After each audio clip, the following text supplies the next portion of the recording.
This podcast is sponsored by LiveProducersOnline.com, a community of Ableton Live users connecting you to the pros to learn today's music production. Hey everybody, thanks for listening to the podcast. This is your host, Dan Giffen. Today we have a special guest, Julie Kathryn, that is going to be awesome. But before we get started, I wanted to let you know I'm ramping up efforts with the newsletter for Live Producers Online. I'm excited to share with you. If you haven't subscribed yet, check it out. I'd love to see you on the other side. It's a good way to connect with me and to grow your skills producing music with Ableton. We will be sending out Ableton production tips and tricks videos. We're going to have new downloads that we're adding to the website you can stay updated with effects racks and Max for Live devices and fully produced Ableton projects that you can download. We have webinars every month that we are scheduling with Ableton certified trainers and experts. We've got some good ones coming up this month. April 17th, we have Moldover, and we've got a few more in the pipeline. And we'll be sending out updates with upcoming webinars. They're free to join. If you want to replay any webinars, you have to be a subscribing member, a paid member for Live Producers. You can check that out. But yeah, join the newsletter. It's free. We'd love to send you some great content. When you sign up, after you put in your email address, you'll have to fill out your preferences. So we don't want to be spamming you. So we'd like to send content based on your interests. Make sure you fill that out. It'll take you like 30 seconds. But just go to liveproducersonline.com/newsletter if you'd like to join. So yeah, liveproducersonline.com/newsletter. Check it out. We'd love to see you on the other side. Thanks for listening to the podcast, guys. And now today's episode with Julie Kathryn. Welcome, everybody, to another episode of the Ableton Music Producer Podcast. I'm your host, Dan Giffen. And today we have the pleasure of hanging out with Julie Kathryn. She is a New York City-based dream pop artist known as I Am Snow Angel. She's a sound designer for Ableton and Splice with credits working alongside artists like Hans Zimmer, and being featured in Music Tech Magazine, as well as Tape Op Magazine. Julie is also the co-founder of Female Frequency, a collective for female music producers. A lot of good things to discuss today. Thanks, Julie, for coming out to hang out with me. Thank you so much for having me. Yeah, for sure. Well, we've had a good chance to chat briefly, but I want to get to know you a little bit better and just kind of share with our listeners some of your musical journey. We're going to check out and listen to a single off of your newest album that came out in January called Mothership, which I really enjoyed. So yeah, tell us a little bit about your musical background.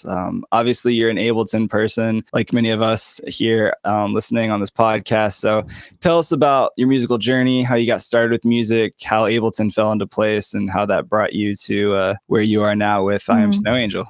Sure. Yeah, I am an Ableton person now. I actually started in a much more acoustic realm. When I was a kid, I played piano. I took piano lessons and I started playing acoustic guitar, I think when I was in high school. So I was always musical and, playing covers of other artists. And I had a feeling I wanted to have a career in music, but I really had no idea what that would look like or how I would go about doing that. So music was kind of a hobby for me. And eventually, that desire to make music, it didn't go away. It just got stronger. So I started writing my own songs and playing gigs and open mics, and I got a band together. And I was still on the more acoustic side of things. And I also was not producing any of my own music. I was relying on other people to do that. So there was a big shift for me. I think it was, it's 2019 now. So I think it was about 6 or 7 years ago. I was feeling frustrated because I was making music, but it wasn't turning out how I wanted it to. And I didn't even know what I wanted it to sound like. I was frustrated, confused.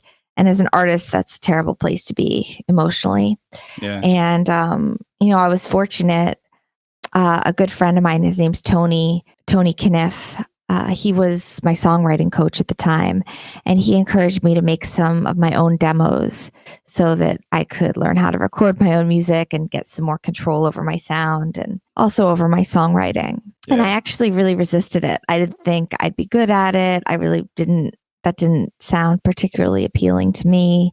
I didn't even know how to use GarageBand. I really knew nothing about it. And I didn't know any women who were producers. So it just kind of hadn't even occurred to me. So he actually was really like, come on, I'm going to show you, like really pushed me to do it, which was great. And Yeah. so I started using GarageBand and Logic and making demos. And the minute I started doing that, I really fell in love with producing and engineering music. And those first demos, they were really weird and cheesy, like loops and stuff like that. But they actually sounded really good. They had a lot of mistakes in them because I didn't know how to go back and fix things, but they're kind of cool. So that was, so I got into, just starting to produce that way. And I ended up producing an EP and an album, and eventually I realized I'm going to have to perform this stuff live. And again, I was terrified. I did not want to have a computer on stage with me, and but I knew I had to do it. And so I think it was 2013, maybe it was 2012. I really can't remember. I started working with Erin Barra, who you might know. She's I don't. No.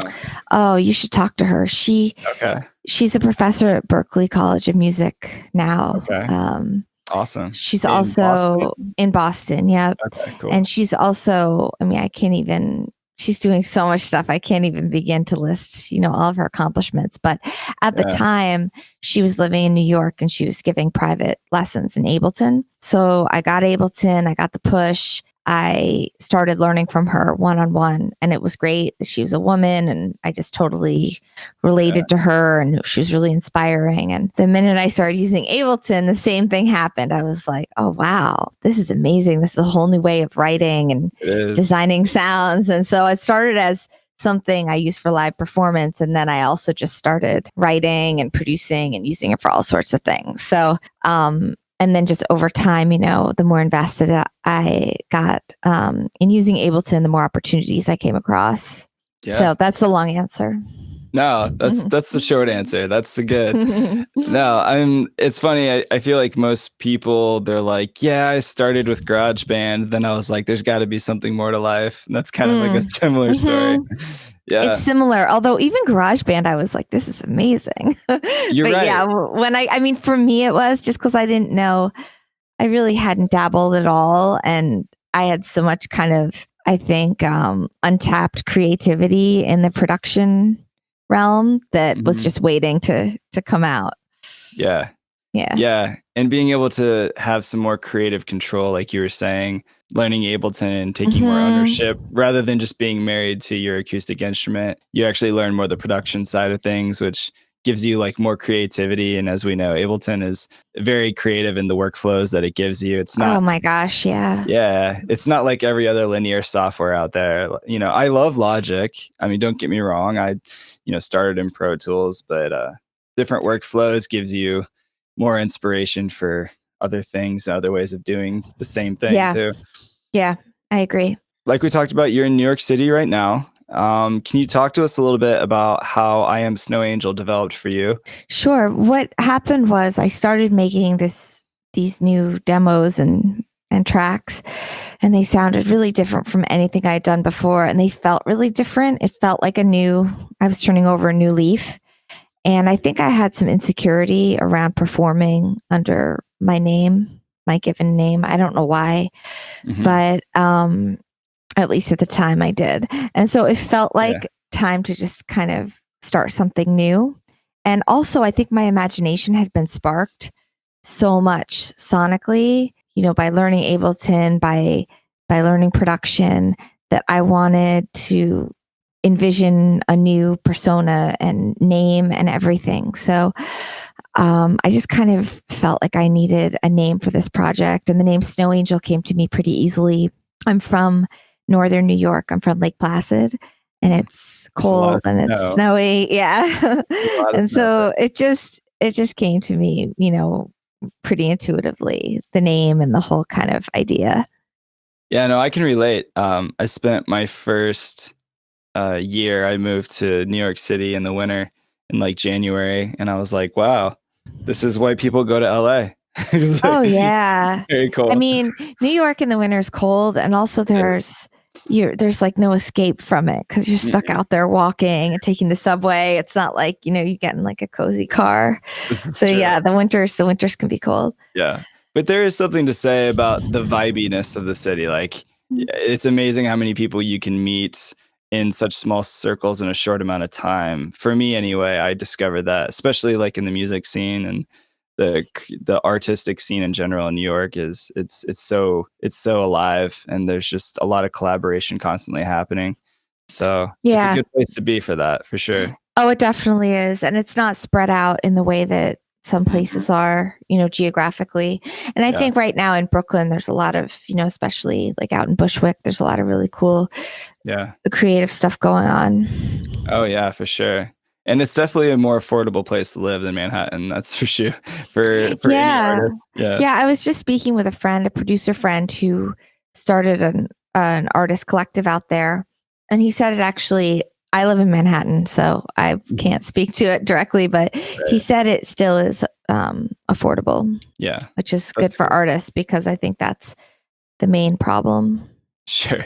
And And then these cities. and you can afford to buy more MIDI controllers when you have cheap rent. So that's Which is really the most important thing in really the world. is. Someone asked me what my most prized possession is, and my first instinct was my Ableton Push.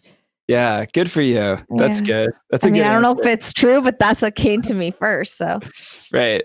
Do you have the Push 2, or is it the first one? I have the Push 2. Yeah. It's literally a completely different controller in my mind. Well, there's so much more usability with the screen, and the functionality is just it is totally different, and so much more fun. Sure. And you could do so much more. I mean, people used to say, "Oh, you don't even have to touch the computer. You can just use the push." And I was kind of like, I don't know. I'm not enjoying this. But now I do feel like that with the Push 2. Do you use it more for in the studio or for live performance? Well, I use it a ton for live performance. It's like kind of the center of my live setup. And then I also use it a lot in the studio. I just enjoy using it. Yeah, no, it's a great controller. That's how I feel about my APC 40. I'm pretty much married to that thing. I sleep with it sometimes. I sleep with my Push 2. Yeah, good reasons. Well, okay, so we talked about I Am Snow Angel. You released the new album Mothership in late January, right? That's right.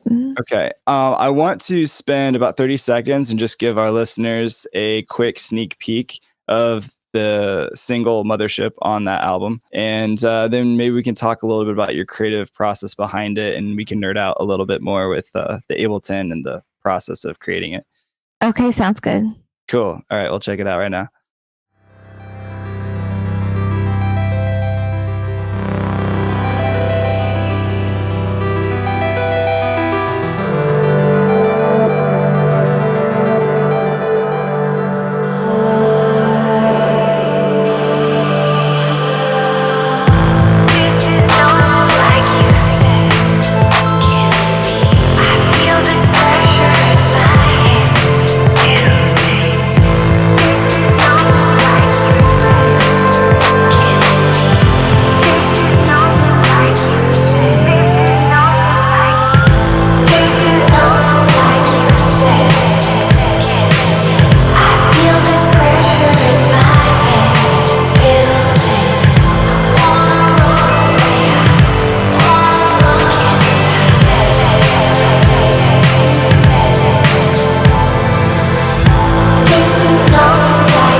Yeah, that was really cool. Can you just describe maybe some of your creative process behind the album? I was told that you spent a short amount of time in the cabin out in the woods and just had a really interesting, unique experience while you were developing this album. Can you talk a little bit about that? Yeah, I had a great experience. It was really unique, and I'm so grateful that that's how I made this album. You're right. I went to a cabin in the woods. I took all my gear up to the Adirondacks, where I'm from, and isolated myself. And I kind of thought, oh, I'll write the album and produce it and mix it in 2 weeks because I'll be there and just work around the clock. And Wow. that's not actually how it happened. Everything took me so much longer. I made so many tracks that never made it onto the album. I mean, I really went into a fugue state and ended up doing that trip with all the gear 3 times. So I went for 2 weeks, and then I came back to New York and I was working on, producing other people's projects, and then went back and did it again, and then did it a third time. And my workflow was really not linear at all. Like I said, I brought all my gear, and I actually mean all my gear, like many guitars and controllers, keyboards. Man. Yeah, it was really enjoyable, and I did work around the clock, and I didn't sleep a lot, because I do have that manic producer personality when I start working, where I get into such flow that I really don't. I lose track of time, and I don't seem to want to eat or sleep or so that's how I made the album. A lot of it I wrote there. Some of the tracks were started, or the songs were started here in New York. Some of it was mixed back here. Some was mixed there. So it didn't feel very efficient at all, but I did really fully indulge my vision, and I'm happy with what I ended up with. Yeah. Well, I mean, I feel like that's pretty common, I think, for some people. I mean, for me as an artist, like, you go into a project and you're like, this is exactly how it's going to work, and this is my vision. And then there's like 600 speed bumps and all these detours along the way that you don't expect. And sometimes that can really kind of take you on a journey to having a completely different result than maybe you envisioned in the very beginning, which is, I think, part of the fun creative process, for me anyway, when it comes to producing music. It's not like a one size fits all strategy of this. It's going to happen every time with the same outcome. A lot of times. Yeah. I agree. Yeah. And just finding that creative inspiration, and just, a lot of it is just about the journey as much as it is the final product for me. But yeah, for me too. I mean, I had a lot of satisfaction putting this album out, like a lot more than things I had done in the past. And I think it was because of the process. Yeah. I think the process was so nourishing for me, and it's such a journey, like you said, with ups and downs, and so I think I felt a sense of accomplishment also. Sure. Yeah. Well, you said that you went into this with the intention of trying to do all of it by yourself. When you went back to the cabin 3 times and you were just constantly grinding away, did you at any point reach out to other people saying, hey, I might need some of your help with this? Like, what did that look like? Yeah. I mean, it's funny. I don't know if I was dead set. I think initially I actually thought I would make everything there and then send it to other people for the final mixes. And that's not what happened. It was more like kind of a hybrid thing where there were some tracks I just dug in and created them from start to finish through mixing, through the final mix. And then there were some where I would kind of get to a certain point and then just feel like, I know I want this track to be on the album, but I need someone else's touch on this. Sure. So there's a guitar player who's also a good friend of mine who lives here in New York. His name's Charlie Rao. And when I got back in between trips, I had him come over and he played some ambient guitar on a few of the tracks. And it's not very obvious. It's among the ambient lush layers, but it's there, and it made a big difference to me. I also sent 2 tracks to a mixer here in New York named Ari Raskin, who's a really, really good mixer. And he did the final mix on those based on, I would kind of get it to maybe a place where I felt like it was 80% done and then send it. And then I also sent 2 tracks to an engineer, producer, mixer named Travis Ferentz, who's out in LA. And then I ended up mixing the rest of it or leaving it as is or whatever. So I did feel like when I needed another, when I wanted collaboration and needed it, I didn't hesitate to reach out. Yeah. No, that's cool. And I think it's good I think it's interesting you had somebody play guitar, because I know guitar is one of your main instruments Mm-hmm. that you play. Yeah, I mean, Charlie's a really special guitar player. So I had kind of played as much guitar as I felt like I could add, but he's someone who he plays in such a distinctive style that, Mm. you know, I wanted his creative touch on it. And when I played my album release show at this venue called National Sawdust in Brooklyn back in January, he was on stage with me and he played on about probably for about 60% of the set, 67, and it really added a lot. He added a lot to the sound. For sure. Yeah, and I take a similar approach as to knowing my own limitations as an artist, and Mm-hmm. I do mixing and mastering for other artists as well, but I don't mix and master my own music, even though I can. Just because, That's interesting. That's very interesting. yeah, just because I like to have another ear on something. Right. Well, I will definitely say that the tracks I did on my own, start to finish, it was slow because when I'm, like you said, when I'm mixing for another artist, we bounce ideas off of each other so we get the best product. But when you're just alone, it's like really hard to know what's going on. Yeah, exactly. Right. And you kind of go into that like mental spiral of just like, is this good? I think it's good. Maybe it's not good. I'm pretty sure it's good. Yes. Well, I spent a lot of time in that place, and that's why there were whole tracks that I spent like days and hours working on that then I was like, oh, this isn't any good at all. And that's okay. Yeah. They didn't make it, but at the time I definitely had no idea. Sure. Totally. Yeah. I mean, I think perspective is everything in the creative process. And there's even been times where I made stuff and I thought it was total crap. And I shared it with one of my friends as I was about to throw it in my trash bin on my Mac. And they're like, no, that song's amazing. You got to finish that. And I was like, really? Like, yeah, I know we're not always the best judge of our own work. I agree. I definitely experienced that. For sure. Yeah. Oftentimes, we're our own critic, the worst critic that we are. Right. Yeah. So, okay, you've talked about some of your creative process behind the album. I encourage all of our listeners to go check out Mothership.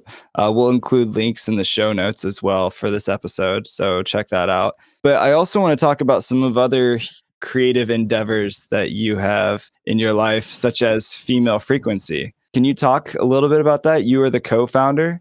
Can you just share with us what that is and kind of how you got involved? Yeah. Back in 2015, I had been producing my own project, the Snow Angel project, and I'd started doing some production for other artists, like little things, like a song here or there, or contributing string arrangements to songs. String arrangements meaning fake Ableton strings.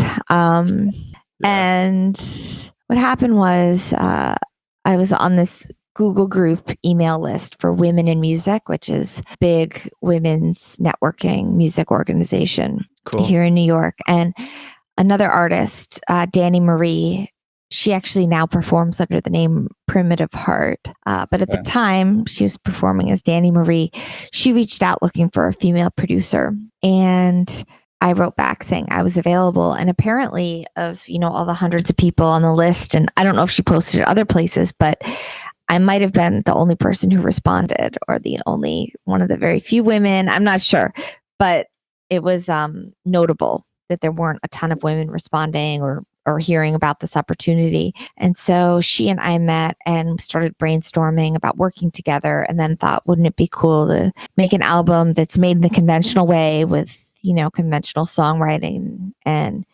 kind of a mix of instrumentation, electronic and more organic, and have the entire album be made by women from start to finish, including all of the writing, the performance, instrumentation, production, mixing, mastering, PR, everything. So that's what we did. Another artist friend of mine named Claire London joined us as the third founder, and we did a fundraiser and we had events and made this album. It was a lot of fun. It was really exciting for me to produce it. And in the process, what happened was when we were having these events, a lot of female artists and producers and aspiring producers started coming out to the events, wanting to connect and get involved. And so it became a networking thing, and kind of like a whole community. And so we started focusing on, at that point, we started focusing on having workshops. We actually just had one over the weekend out in Brooklyn that was basically about doing live sound, and it was for female and female identifying artists, producers, engineers who wanted to learn more about live sound. And we partnered with some other, it was a lot of fun. Yeah. In this last 5 years, a lot of organizations, maybe not identical to Female Frequency, but that are very complementary and have a similar mission, have also come to the forefront, some of which were already in existence. One of those being an organization called Sound Girls, that was founded by Carrie Keys, who... That sounds really familiar. Yeah, it's been around for a while. There's a lot of members. It supports women in learning how to do live sound and engineering. And Carrie Keys is someone who has been like a veteran in the industry, and she is the front of house engineer for Pearl Jam and some other bands. Oh, wow. Yeah, cool. she's really inspiring. So over time, to wrap up, Female Frequency has definitely become, it's a creative outlet for women to work together and to network and to learn. And at some point, I think there'll probably be another album, created entirely by women through Female Frequency. But I just see so much more. The visibility of women as producers and engineers has increased a lot, and I'm really happy about that. No, I mean, there's definitely something to be said about that. Unfortunately, the producer world seems to not have very many females in that industry. But I think it's changing, like you said. I think it's changing. Yeah, I think it's changing. And I think historically there was like a kind of a cycle where, because female producers weren't as visible, they were kind of like in the shadows. Women didn't think, like, I'll speak for myself only. It didn't occur to me that I could be a producer till I met other women who were doing it. And then also, I think sometimes women who were doing it maybe didn't get as much credit as their male counterparts, but I do think a lot of that's changing now. Yeah. No, I do too. And hopefully that continues to grow. But actually, I was just in LA last week. I don't know if you know Laura S Gday. I'm sure you're familiar with her. She's wonderful. She actually opened up for me at my Mothership album release show in Brooklyn, which I referenced. Oh, no way. Yeah. I really love her. She's so talented, and she's a great person too. She really is. Yeah, she's an absolute genius and just a great person overall. I took her master track program last week, and I was in LA with her, training under her as a playback engineer. And her team at Electronic Creatives, just a bunch of brilliant people and just good vibes. She's definitely a game changer when it comes to a female in the industry, just producing and doing engineering and live sound at the next level. So agree. Yep. Yeah, she's a great role model for that. Yeah, I love Laura. Is. For sure. Okay, so I know that also you've done some content and sound design with Splice and with Ableton. Can you talk a little bit, like, more details about your experience with that? What was that like? Sure. Those are both great opportunities for me. The Ableton sound design, which I just found out I'm going to be doing some more of in the coming months, which I'm excited about. The sounds that I designed for them were presets. They were MIDI presets using their MIDI instruments, like analog, operator, tension. Those were the main ones I used. And they were released in a sound pack that's called Synth Essentials, which is free. Oh, yeah. It comes alongside. Yeah, you should get it. Nice. Yeah, I mean, I did about 30 of the sounds in there. So I was a really slow worker. This took me forever. It was so fun, but like I can get lost. I'm not quick sometimes. And that's okay. Yeah. I mean, so, you can't rush perfection, right? Oh, exactly. And you can't rush creativity, or at least mine, although I do know some people who are quick. So that's something that came out along with Live 10. And Yeah, gosh, I learned so much because I'm not coming from an analog synth background. You know, I have a good ear for things, but I learned a lot. Sure. Just, in design and shaping the sounds, but then in, assigning the macros and combining parameters to create a user-friendly template, for Ableton users that makes sense musically.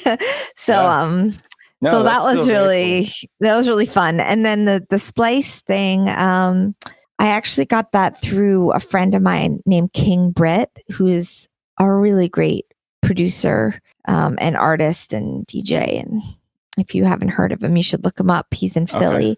Yeah, and I'll check him out. He was doing he's great. He was doing a sound pack with them and introduced me, and they brought me on board just to make, I had a lot of leeway.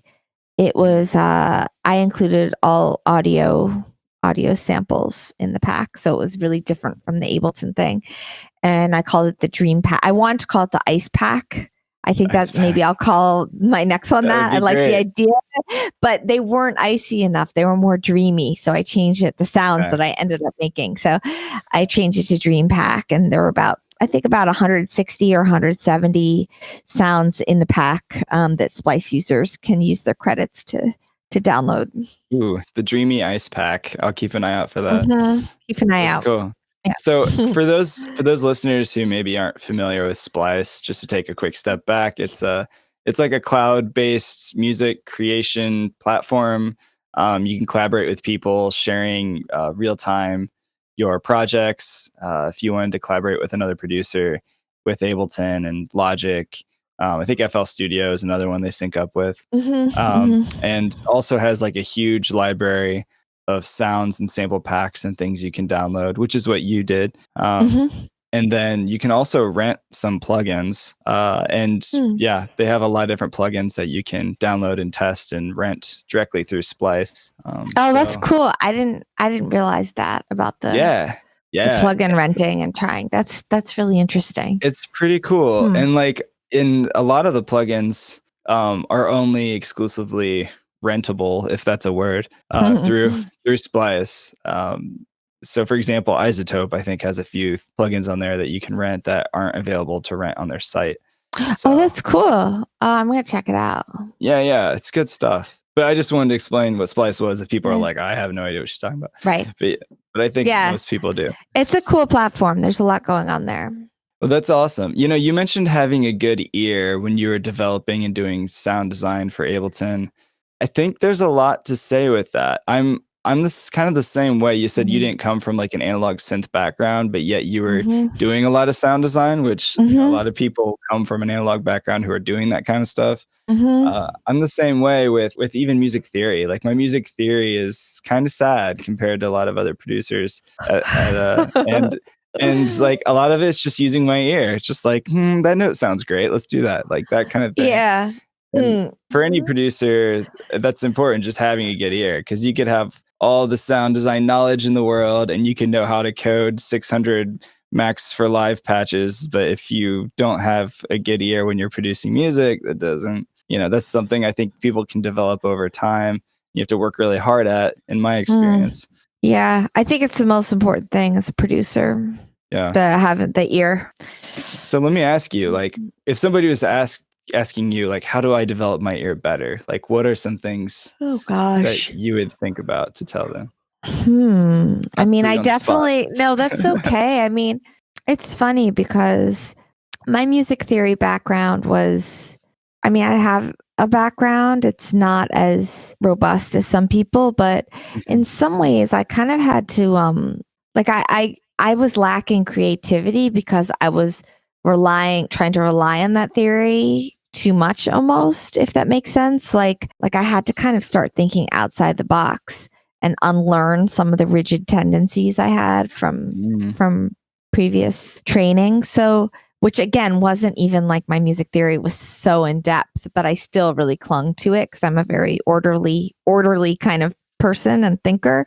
So I'll say that I think using Ableton has really helped me and can really help people because of the ease in which you can really get creative. Yeah. An Yeah. example would be taking a vocal sample or something I made and reversing it and stretching it out and Mhm. changing the tempo, things which might be kind of hard to do in another program or not very intuitive, but in Ableton, they're like 2 clicks.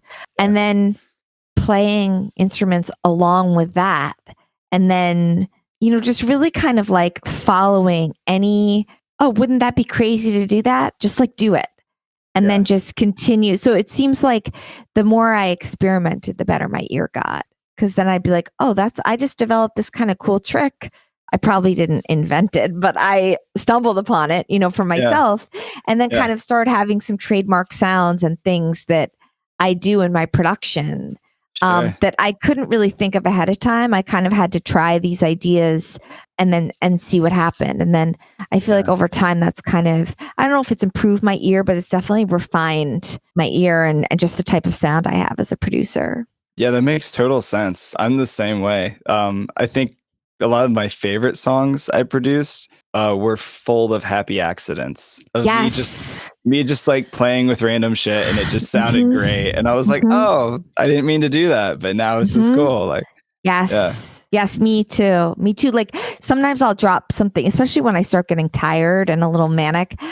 I'll drop something, a sample onto the wrong track, like not where I meant yeah, it. So like yeah. maybe a backing vocal will end up getting the treatment of like the kick drum that I was going to filter all the high end off of. And I'll be Yeah. like, whoa, that backing vocal now sounds kind of like underwater and cool. I'm going to leave it there. I Yeah. never would have thought of that, So I do think, Sure. and as a program, I think live really has facilitated that for me in a way that, because it's not linear. Another thing is when I first started producing for myself, I actually took a step away from the guitar for a little bit because I had patterns of playing guitar that were locking me in, and I couldn't see outside or hear a different way of doing things. Sure. And I feel like that, so like mixing up the toolbox you're using and I think that's important too. Absolutely. No, I can relate to that 100%. The first time I got my push, it was the original push back in the good old days, and I had my guitar, my Telly, which I think you play a Telly as well, Oh don't yeah, you? I do. I Oh love yeah, it. I love my Telly. Her name's Ellie, and she sings to me. Oh, She's great. that's Um, cute. but I ended up like sampling one string at a time in a drum rack. And then Mm. I put an arpeggiator on that drum rack, and Oh, it sounded like I actually knew how to play guitar like crazy. I was just like shredding this crazy that is guitar, cool. just like one note at a time. It was pretty fun. Like there's just things like that in the creative process. Yeah, that's a perfect example. Yeah, it's a good time. So, what are some of your favorite tools native to Ableton while we're on the subject? If you just had to name a couple of your favorite, either audio effects or instruments, like what are some of your go-tos? I've been using Simpler a lot, especially when Simpler. it's cool. I mean, I've been using it a lot for, especially producing for other clients. I don't know why, but it's just, I feel like sometimes when I have a track that I'm like, it needs something and I don't know what, I start dropping bits of the song, in there and I come up with things I wasn't envisioning. They just happen. I like some of the new audio effects in Live 10. I think they've made the sound of what's happening in Ableton for me more satisfying. The Yeah, actual sonic elements, I I would think agree. drum bus, for example, Yeah, drum bus is awesome. is really, it's really cool. Oh gosh. Echo is another one for me. Echo, yeah, I love that's another Echo. one. It's a lot because I think that, I mean, it was pretty well known that I think the really clean sound was Yeah, something that was kind of typical of Ableton. And I think that both Echo and drum bus bring kind of more robust or gritty or sure. something. I don't know. Yeah. Sound. Yeah, and Echo, especially, I think for the genre of music that you made or that you made with Mothership, it has this really ethereal, Yep. spacey kind of sound. Yep. And I don't, Exactly. I don't know if you used Echo in that album, but it I has that did. really okay, cool. hmm I could hear it a little bit. It sounds really cool. Thank you. For sure. So, well, let's talk a little bit about your live performance really briefly. hmm And then I know that you have to go and respect your time. But what does your live performance look like when you play some shows? So the live performance, like I said, the Ableton Push is kind of the centerpiece. I use it for triggering samples. I also use it for manipulating samples in real time, and also manipulating my vocal. I use it for looping my vocal and soft synths, which I also play on the Push. So I use the Push. I used to have another keyboard on stage with me, a Novation. Now I just use the Push for both. And then I have an interface, which is a Focusrite. I'm spacing. Claret. Yes, 8 pre. Okay. I have that same one. I love it's that. It's really nice. Yeah, it's transparent. Yes, clean. Yeah, and it's durable. I'm not like afraid to, bring it around with me. Off the stage.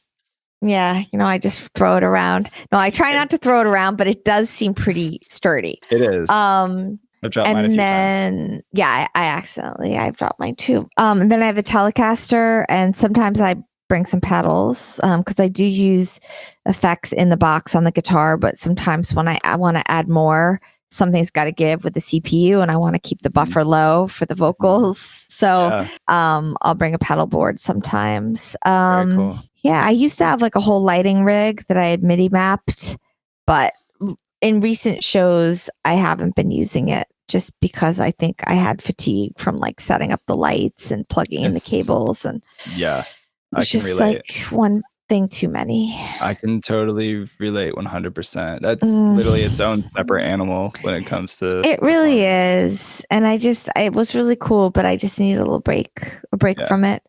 And then I bring my own mic and I run everything through. Even when I had Charlie playing guitar with me, I run everything through the interface and then send it from there to the sound person. Yeah. Do you send it as a stereo out, or do you break it up into multiple outputs? I've done both, but what I really usually do is send a stereo output of all of the instruments and the laptop and the Push, and then a mono vocal, so that the sound person has control over, obviously, the level of the vocals. But also, I really try to do gigs where there's a real sound check, so we can test the room, and I can say to the sound person, how's it sounding? What do you need me to do on my end? And I can take their direction. So it's not like they're just stuck with what they're stuck with, like I want it to be collaborative. The reason I no longer separate things out as much is that that's asking quite a bit of the sound person, if they're not my own sound tech, to know exactly what I want it to sound like. And in some songs, I want the bass to be kind of disproportionately loud and the vocal washed out. Some songs are the opposite, and I've just noticed that for this type of music, maintaining the integrity of my sound seems to work best in a live show, which means fewer outputs, unless the person is very, very familiar with what I'm trying to do. Right. Yeah. And if you're really confident in the sound that you have going out to front of house, then, you can have quality control in that way. Yeah. And then on the flip side, if you have an engineer that you can really trust at front of house, right, then every room sounds different. That's kind of like the gamble you play a show, right? Yeah. Right. Yeah. And I minimize feedback. For example, I use in-ear monitors, which I use with an actual cable through the interface, and I turn off all the wedges on stage. So there are some things I've done. I've done some things to try to make it foolproof, but I think there's always like leeway for things to go wrong. Oh, always. Yeah. Everybody has like a stage accident story, right? We all have those. Just with technology, things can just stop working at any time for no reason, it seems like. Yep. It's that ghost in the computer just sneaks up on you. Casper sometimes. He's not always the friendly ghost. Yeah. No. But I have too many stories of me tripping over my in-ear cable. So I finally just went wireless because I was like, screw it. I'm going to buy an in-ear system. Yeah. Too many times unplugging. There's nothing more uninspiring on stage than when your ears go out. No. Oh, it's the worst. And you just kind of pretend like nothing's wrong and smile on stage as everybody's staring at you. It's really awful. A lot of fun. I know. Right. So much fun. Yeah. That's a rough one. Well, Julie, Was there anything else that you wanted to share that we talked about today? Like I said, I want to respect your time, and I'm really grateful that you came out to hang out with us today. Yeah, this has been great. It's been really, it's been great talking with you, and I appreciate you having me on. Once again, it's been a pleasure. And could you just tell us maybe a couple ways that we can stay connected with you with I Am Snow Angel and other projects and things you have going on? Yeah, you can find me any place online. You can just look for I Am Snow Angel, all 4 words. I'm on all social media, and I also have a lot of music on Spotify and iTunes and SoundCloud and pretty much any place you listen to music. So feel free to look me up. MySpace and LimeWire and no, I'm just kidding. No, I'm just kidding. Yeah, I'm not on those. Not on those. But, yeah, not so much anymore. No. Well, yeah, thanks again, Julie, for coming to hang out. We'll have all the links to all the things you mentioned, minus MySpace and LimeWire, in the show notes, so everybody can check out and stay connected with you and your newest album, Mothership. Check out the links in the show notes. Thanks again, Julie, for sharing all your wisdom and latest happenings. Maybe we can have you on the podcast at a later time with new albums and new things going on. And yeah, I look forward to seeing more from you. Okay. Thanks a lot, Dan. Take care. Yeah, you too. All right. Thanks. See ya. This podcast is sponsored by liveproducersonline.com, a community of Ableton Live users connecting you to the pros to learn today's music production.